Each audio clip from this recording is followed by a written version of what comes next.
This is going to be a long video, but I find that there is a lot of value in it. I put in timestamps for you to skip through if needed. Drop a like and subscribe if you find any value whatsoever. It greatly helps the channel. Thank you.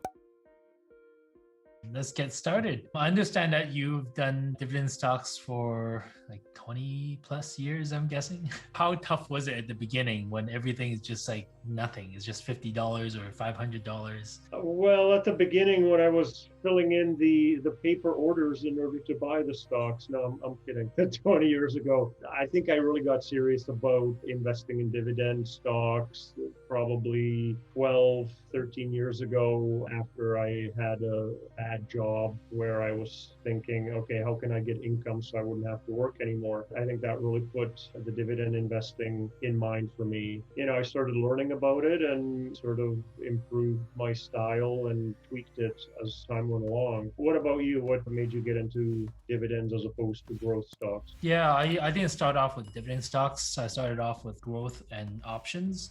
My thought process of dividends is that this portfolio is much safer than my high flyer portfolios, and it gives a better return than the banks. So that's somewhere in between, and then I'm still invested.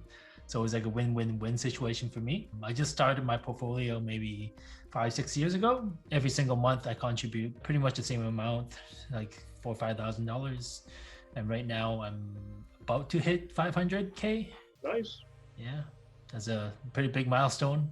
Do you pull the dividends out and then when you have $5,000, you reinvest, or do you do a drip as well as the $5,000?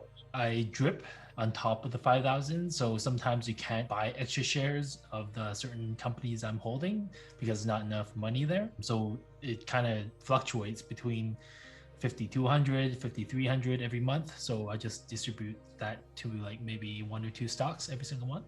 Okay, so you handpick the stocks every month to do the larger purchases for. Yeah, sometimes I spot new ones. Sometimes I just buy the ones that's like kind of falling behind, which makes the dividend yield a little bit more attractive. Are you sort of rebalancing, or you're just looking at what is a better stock to buy because it's maybe down a little bit or the PE is lower? Yeah, it's like a balance of both actually. The percentages varies. Some are just like 1.5% because it just started it maybe this quarter, and some has grown up to like 12%. But I've never sold a single dividend stock. So if that 12% grows to 20%, I'm not gonna trim it down. I'm just gonna let it grow because I don't want to realize capital gains and deal with the taxes. This is just a black hole analogy for me. I just put the money in and just let it roll, and we'll see where it goes from there. Well, that's what dividend investing is to me as well. It's a buy and hold, and if the stock goes down, you buy some more. And as long as it keeps paying the dividend, it's fine. There's no problem because that's what you bought it for. Yeah, but one question you mentioned, like if the stock doubles somehow, will you trim it down?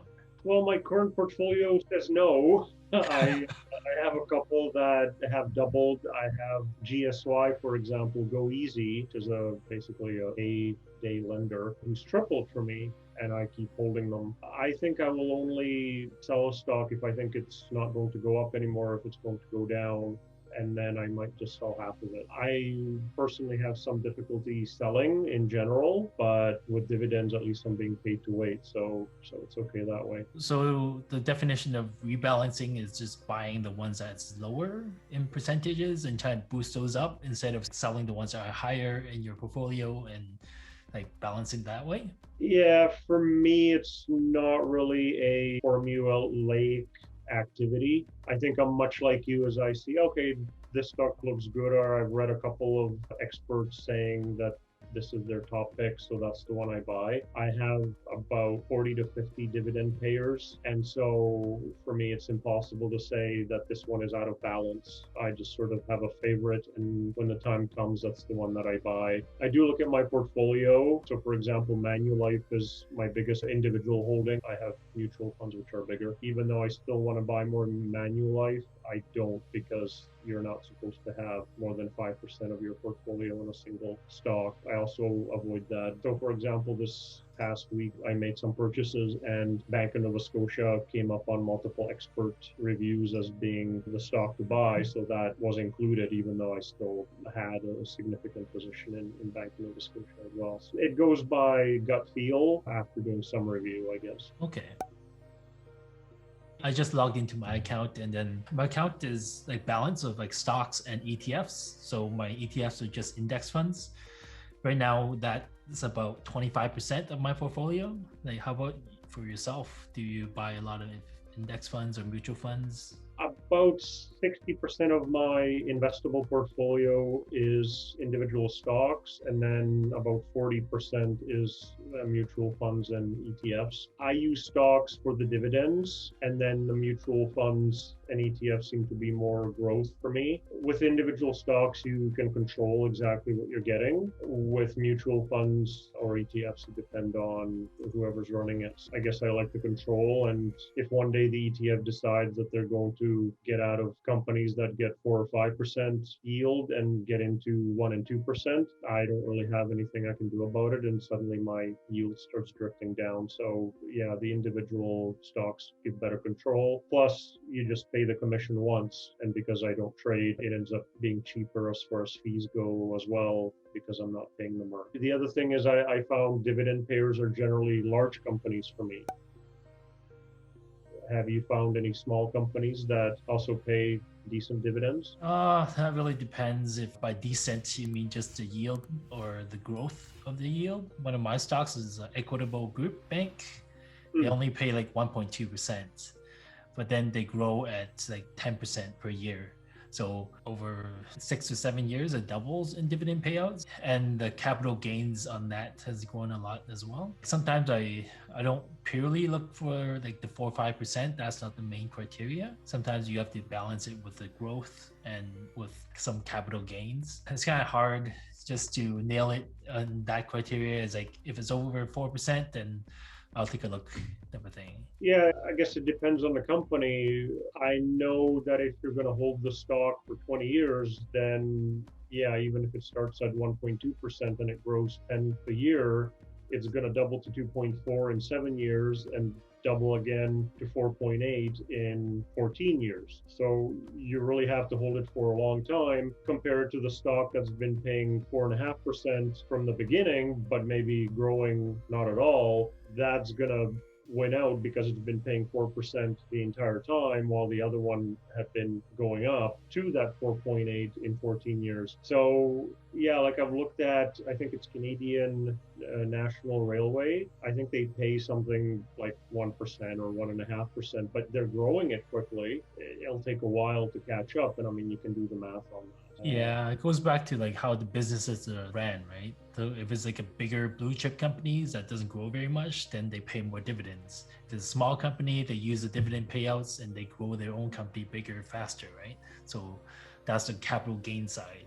Yeah, you should ideally be, or I'm kind of thinking that I should be targeting the total return, but still the dividends kind of feels good. I know you can kind of take two forks in that road. You can either go the dividend side or you can go the growth side. And then when you need money to live on, like I do, then you can sell something. The only thing is maybe there's nothing to sell. Maybe there was a bit of a pullback and you don't really want to sell anything when it's gone down. While with the dividends, companies are going to try their hardest not to cut the dividend, because then their shares would drop. So the dividends are always going to be there, or most of them, while with the growth, it's kind of tough. But yeah, you could get a company that goes up 20% a year. That sure beats that 4 or 5% dividend. So it's good to have a mix of both, and then you can make decisions as to what you want to do. But yeah, I always imagine small companies are sort of going up and maybe they're not paying any dividends, or they're paying enough dividends just to say that they're paying dividends, because there's going to be mutual funds that don't buy companies that don't pay dividends. So whenever you see, a 0.2% yield, then it's like, okay, this company is just paying a dividend just to say that they're paying a dividend, right? It's actual giving money back to the shareholders. But yeah, an up and coming company that's small probably isn't going to pay anything. But once the growth stops, and it becomes a stable company in order to attract more buyers. And because they can pay a steady dividend because now they're a cash making machine, that's when the big companies start paying the hefty dividends. Any company whose name you recognize in Canada is probably one of those large companies that pays. One of the things that we dividend investors look at is, can the company continue to pay the dividend that it is currently paying, or increase it preferably? So what kind of metrics do you use personally in order to determine that the dividend isn't going to get cut? There's like no real like crystal ball for this, but then a lot of times you have to look at track records, like dividend aristocrats, like if they paid out for the past 25 years and increased the dividends every single quarter, every single year. And somehow, some way after you bought it, it started tanking and they started cutting. So this stuff like happens, but what are the odds, right? I haven't experienced dividend cuts yet. I think only in like a US stock for Disney. They weren't really considered to be like dividend stock because they only paid out like 1.2%. Like you said, it's just for the sake of paying out dividends, but they cut it for like a quarter or so, and then the stocks actually went up after all the bad news kind of like tapered. Other criteria is like payout ratios. A healthy one would be like 60-70%, but right now some of the utilities are like 130%. So I treat that as an outlier. So I hope within the next 2 quarters they can fix things up and kind of bring it back to the norm of like 60-70%. If they don't do it for like a year of like more than 100% payouts, then these are huge red flags. But then I think by that time the stock price probably reflect already and it's dropped like by 30-40%. So you really have to see if you trust the company and they can actually bounce back. Yeah, no, absolutely. I think a lot of it is in the business practices and the company itself. But so you're right. Unfortunately, there's multiple metrics that you can use, and it generally depends on the sector as far as which one you want to use. So for financials, I look at the dividend payout ratio, which is the dividends per share divided by the earnings per share. And you're right. So with a bank, for example, I would be looking 40 to 60 would sort of be the sweet spot. That means that they only paying out 40 to 60% of the profits that they make in dividends. For telecoms and tech companies, for example, I tend to use the free cash flow, where you take earnings, but you're adding back in the depreciation and amortization, because those are treated as expenses. Those are subtracted before you get the final profit, but they're not actually impacting the cash that the company has coming in, which is what ultimately reflects their ability to pay the dividend. So you have something like Bell Media, whose payout ratio, when you look at their actual profits, is over 100%. So you're thinking, well, they're borrowing to pay the dividend. Well, they're not, because they have a lot of infrastructure, which they're writing off and expensing. So that's lowering their profits. But as far as the cash that they have coming in, they're able to keep paying the dividends. And then the third one is companies that have a lot of capex. So for example, Enbridge, they have yet a third calculation, which they usually provide on their website. It's usually called distributable cash flow. And they calculate it for you to kind of tell you, after adjusting for the capital expenditures that they have to make in order to grow their business, they're telling you how they're able to pay. So it's very tricky. And of course, things can change as well at the drop of a hat. I have had Suncor cut their dividend about a year ago. Usually, sometimes the stock price does go down further, but sometimes the investors say, okay, you did that to save the company. We understand and we forgive you. And the stock price might actually go up when the dividend is cut. Yeah, so, it's kind of like the buy on bad news type of investment mindset. Yeah, the stock price had probably already factored that in and it was already down. And so now to announce it. What's sort of annoying is that up until then, the management swears up and down that they're not going to cut the dividend. We're not going to cut the dividend. And then one day they just cut it and say, we did it to save the company. And yeah. Oh, and I have a question right here. You did mention Bell, and right now I see the payout ratio is at 131%. What you mentioned about expenses and depreciation makes sense. But would you compare that to the industry standard? Because I look at that tab and that's 86% for the competition. So I'm guessing it's the TELUS, it's the Shaw, the Rogers around the same sector.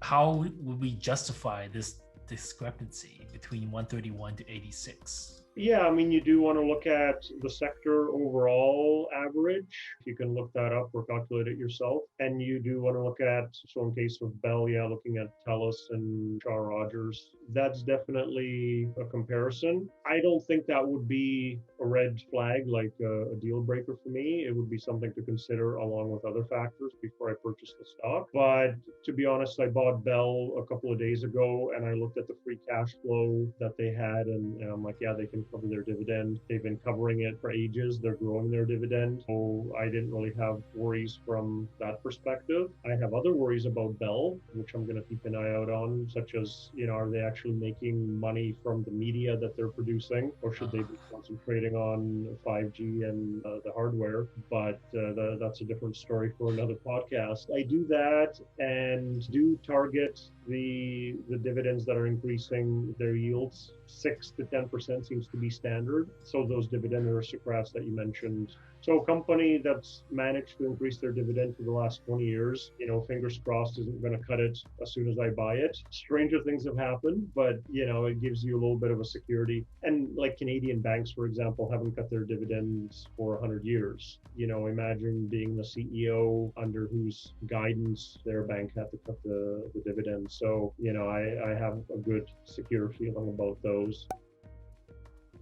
I think, this really shows the importance of like diversification, not only between companies, but between sectors. Because if a sector like the banking gets hit like 2008, then if you're stock picking, if your whole dividend portfolio only has like 5 stocks and 3 of them are banks, then then you wouldn't know what to do. Like, you're so concentrated in that sector that you kind of tied to like ride with them. But if you're more diversified and that only represents maybe 5%, as you said, of your portfolio, then you can just cut it like without a thought. You just cut it. Always switch it to energy or telecommunications.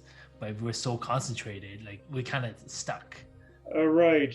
Yeah, that's true. I mean, in Canada, we have a bit of a difficulty diversifying because we basically have financials, which would be, the 6 banks plus Manulife, Sun Life, Great-West Life. We've got the insurance companies, not much technology to speak of. And then we have the commodities, oil and energy, and, a few other companies. We're sort of forced as Canadians to go abroad, or at least into the US. It becomes more interesting then.